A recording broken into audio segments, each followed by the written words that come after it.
एक साथ नामांकन करने पहुंचे। बीजेपी से अर्जुन राम मेघवाल तो कांग्रेस से गोविंद राम मेघवाल ने पर्चा भरा। बीकानेर में पहले चरण में चुनाव होने हैं। तस्वीरें आप देखिए, गोविंद राम मेघवाल कांग्रेस से जिन्होंने नामांकन किया, अर्जुन राम मेघवाल बीजेपी से जो मुकाबले में है, मैदान में है बीकानेर से। और अर्जुन राम मेघवाल मौजूदा सांसद हैं, केंद्र में मंत्री हैं। इनका मुकाबला गोविंद राम मेघवाल से होगा। और आज दिलचस्प वाकया भी हुआ जब दोनों एक ही समय में नामांकन के लिए पहुंचे।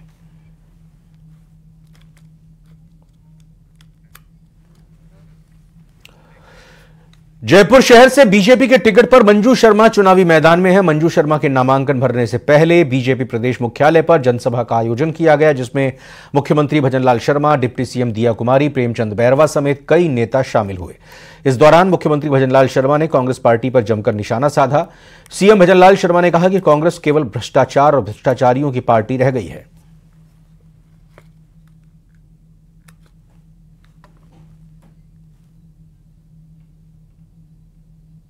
कि राजस्थान के अंदर 2014 में भी 25 सीट आई थी, 19 में भी 25 सीट आई थी और जयपुर ने तो माननीय रामचरण मौर्य जी को सबसे ज्यादा वोटों से जिता करके भेजा था।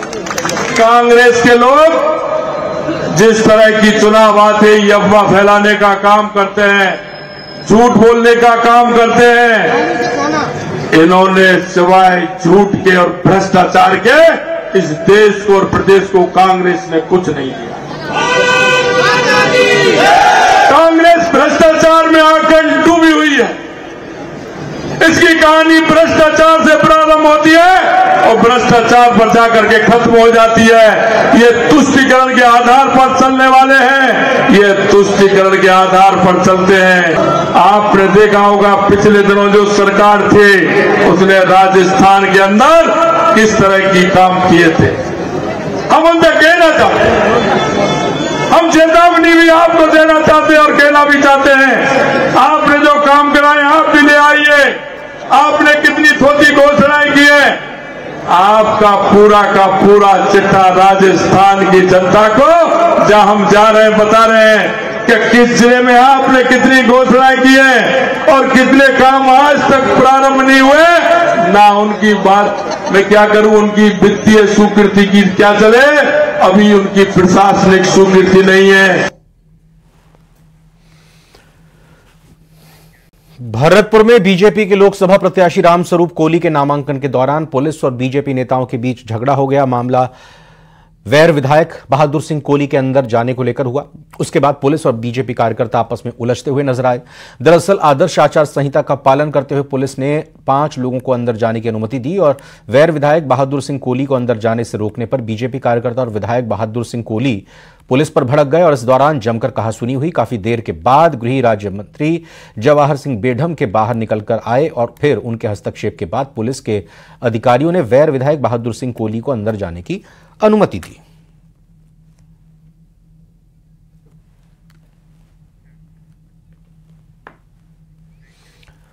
उधर भूपेंद्र यादव ने भी नामांकन कर दिया है। अलवर से बीजेपी प्रत्याशी हैं भूपेंद्र यादव और उन्होंने भी आज नामांकन दाखिल कर दिया है।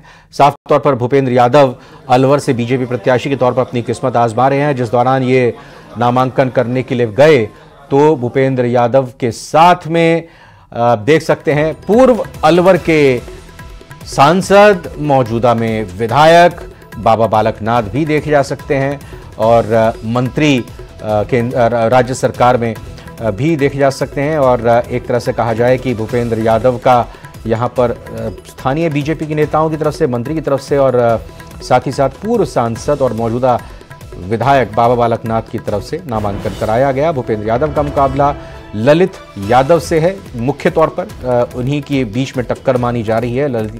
ललित यादव कांग्रेस से प्रत्याशी हैं।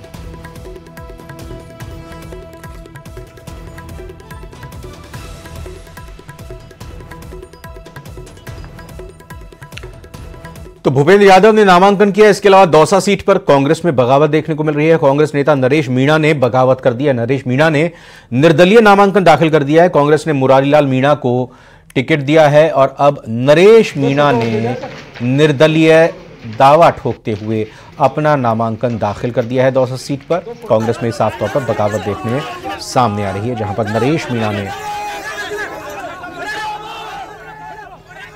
नामांकन किया। इधर कांग्रेस ने मुरारीलाल मीणा को टिकट दिया है और इसी बात के विरोध में नरेश मीणा ने ताल ठोकते हुए अपना नामांकन दौसा सीट से कर दिया है।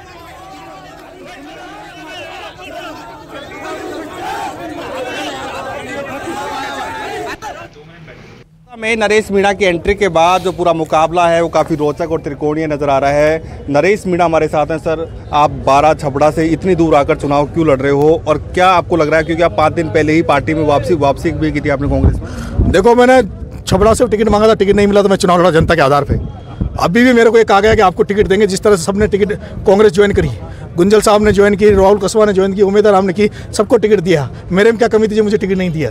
मुझे मेरे से कहा गया था आप ज्वाइन करोगे तो आपके टिकट पर चिंतन किया जाएगा, आपको टिकट दिया जाएगा। और मुझे आशा थी, जिस तरह से मुरारीलाल मीणा ये कह रहा था मेरी तबीयत ठीक नहीं है, वो कह रहा था मेरे को पैसा दे पार्टी तब मैं चुनाव लड़ूं, और पार्टी ने ऐसी क्या मजबूरी थी पार्टी की कि जो आदमी बीमार था, टिकट नहीं मांग रहा था, उसको टिकट दिया। और मेरे जैसे युवा जो संघर्ष कर रहा, पार्टी जो उनकी पार्टी के साथ काम करना चाहा, उसको टिकट में नजरअंदाज किया। मैं देख रहा हूँ कि हमेशा मेरे जैसे युवाओं को, जिनके माँ बाप मंत्री नहीं है, एमएलए नहीं, जो राजनीति में नहीं है, जिनके पास पैसा नहीं है, उनको पार्टियां दरकिनार करती है। मैं उन हजारों युवाओं की आवाज़ बनने, नामांकन भरने यहाँ आया हूँ, जो युवा जो छात्र राजनीति से, ग्रामीण परिवेश से और जो पंचायत राजनीति से आते हैं और जो सपने देखते हैं कि हम भी एमएलए एमपी बने। मैं उस परिवारवाद के खिलाफ आया हूँ। मुरारीलाल जी जो कांग्रेस से चुनाव लड़ रहे हैं, वो यहाँ से 4 बार एमएलए रहे। पिछली बार उनकी सविता शांति से चुनाव लड़ी, वो 5 बार अपनी पत्नी को चुनाव लड़ा चुके हैं। उनकी बेटी जब वो कांग्रेस से मंत्री थे तब भी उन्होंने अपनी बेटी को निर्दलीय चुनाव लड़ाया, लेकिन पार्टी ने उन पर कार्रवाई नहीं की, जबकि पार्टी को उनको 6 साल उनको डिस्कस करना चाहिए। लेकिन मेरे जैसा व्यक्ति, ये किसान का बेटा है, गांव से आता है, राजनीति में अपना भविष्य तलाशता है, उसके भविष्य को कुचला जाता है, उसके खिलाफ षड्यंत्र रचे जाते हैं नेताओं द्वारा। और केवल ये जो टिकट हुआ है दौसा का, वो केवल नरेश मीणा की राजनीतिक हत्या करने के लिए, नरेश मीणा को दौसा से रोकने के लिए इन्होंने टिकट लिया। कैसा रिस्पॉन्स मिल रहा है आपको? ये तो आप देख रहे हो। मैं बिना तैयारी के, मैंने किसी को फोन नहीं किया, मैंने फेसबुक पे डाला था मैं सुबह नामांकन डालूंगा। और वैभव गहलोत चुनाव प्रचार अभियान की शुरुआत से पहले शक्तिपीठ अंबाजी दर्शन के लिए पहुंचे, जहां तीर्थ नगरी अंबाजी मंदिर में उन्होंने माताजी को नमन किया और अपनी और पार्टी की जीत की कामना की। जहां मंदिर के पुजारी ने कुमकुम तिलक और माताजी की चुंदड़ी चढ़ाई। दर्शन के बाद वैभव गहलोत अब अपने क्षेत्र की सिरोही सीट पर चुनाव प्रचार शुरू करेंगे। अंबाजी पहुंचे वैभव गहलोत ने मीडिया से बात की और कहा कि राजस्थान में बीजेपी की सरकार है और उन्होंने पुरानी योजनाओं का पैसा और सेवा कम कर दी है। कांग्रेस तो चूंकि राजस्थान की जनता बीजेपी सरकार से नाराज है, इसीलिए लोकसभा में कांग्रेस को ज्यादा वोट मिलेंगे।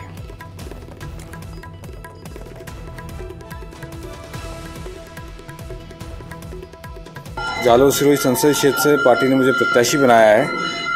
पहले भी मैं माँ का आशीर्वाद लेने आ चुका हूँ यहाँ पे माँ अंबाजी के, और आज मुझे पुनः मौका मिल रहा है कि मैं माँ का आशीर्वाद लेने यहाँ पे आया हूँ। और निश्चित तौर पे माँ का जब आशीर्वाद मिलता है तो ज़रूर सफलता मिलती है।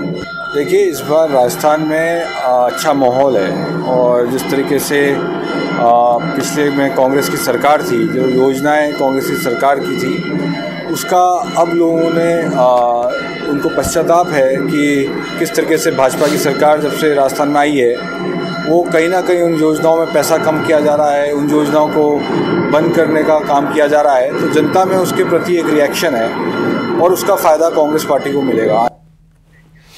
इस साल उत्तर पश्चिम रेलवे जोन के साथ साथ देश भर के रेलवे जोन जयपुर में जुटने वाले हैं। अप्रैल के महीने में देश के 17 रेलवे जोन के बड़े रेल अधिकारी एनडब्ल्यूआर हेडक्वार्टर में बैठक के लिए आ रहे हैं। मकसद है रेलों के समय में बदलाव से लेकर ट्रेन की स्पीड को बढ़ाने तक। जुलाई का महीना ट्रेन में बहुत कुछ बदलने जा रहा है। दरअसल 10 से 12 अप्रैल तक देश भर के रेलवे अधिकारी जयपुर में इकट्ठा होने जा रहे हैं। इस बैठक में रेलों से जुड़े कई एजेंडे शामिल हैं। जुलाई में होने वाले बदलाव के लिए बैठक का वेन्यू जयपुर तय किया गया है। अप्रैल में होने वाली बैठक को लेकर एनडब्ल्यूआर ने अभी से तैयारियां शुरू कर दी हैं। संभवतः सैकड़ों की तादाद में अधिकारी एनडब्ल्यूआर हेडक्वार्टर पहुंचेंगे।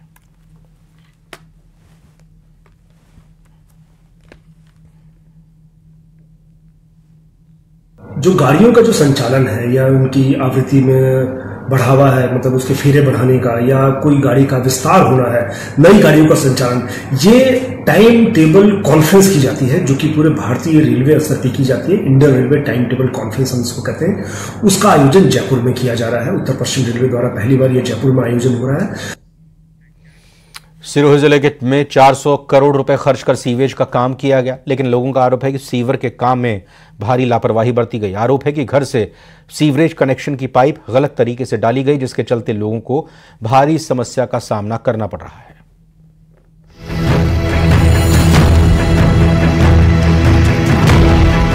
सिरोही जिले में करीब 400 करोड़ खर्च कर लोगों को सीवरेज का कनेक्शन दिया गया, लेकिन अब यही कनेक्शन लोगों के लिए मुसीबत का सबब बन गया है। लोगों का आरोप है कि जिस तरीके से पाइपों को सीवर से जोड़ा गया, उसके चलते कई समस्याएं आ रही हैं। सबसे पहला ये कि पाइप पूरी तरह चोक हो चुके हैं, और दूसरा ये कि जिस तरीके से पाइपों को लगाया गया है, उससे नालियों को साफ करना भी मुश्किल हो रहा है।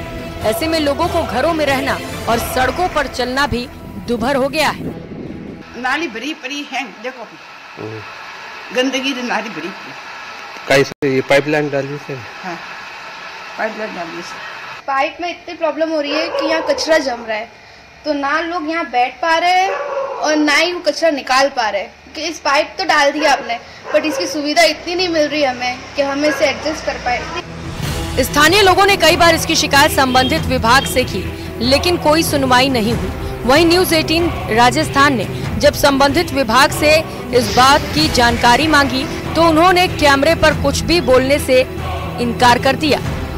अब देखने वाली बात यह है कि इस खबर के बाद में जिला प्रशासन व उच्च अधिकारी जो इस मामले में क्या संज्ञान लेते हैं, बताने वाला समय ही बता पाएगा। कैमरा पर्सन के साथ में न्यूज़ 18 के लिए प्रतीक सोलंकी, सिरोही, राजस्थान।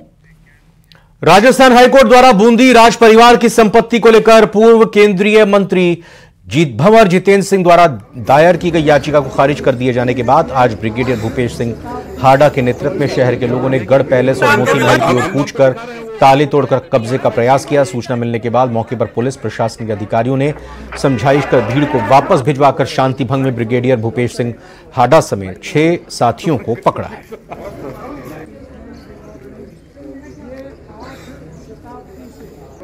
सुबह कोई सूचना मिली थी हमें, तो मौके पे आने पे ज्ञात हुआ कि प्रॉपर्टी को लेके विवाद है। तो हमने सभी पक्षों से यही हमारा मैसेज है कि जो भी अगर किसी तरह का विवाद है तो उससे विधि सम्मत तरीके से उसका निपटारा किया जाए, या तो बातचीत के द्वारा या कोर्ट प्रोसीडिंग के द्वारा। तो ये जनता की प्रॉपर्टी बता रहे हैं कि जनता के लिए फॉलो? इस बारे में अभी मैं कोई टिप्पणी नहीं कर सकती कि इसका लीगल स्टेटस क्या है। बीकानेर से खबर है, जहां से राज्य पशु ऊंट तस्कर गिरफ्तार किया गया है। बूचड़खाने में बेचने के लिए ले जा रहे थे तस्कर। ट्रक में 16 ऊंटों को भरकर ले जाया जा रहा था। तस्करों की तरफ से छतरगढ़ पुलिस ने चालक समेत 3 को पकड़ा है। तीनों तस्कर यूपी और हरियाणा के रहने वाले हैं।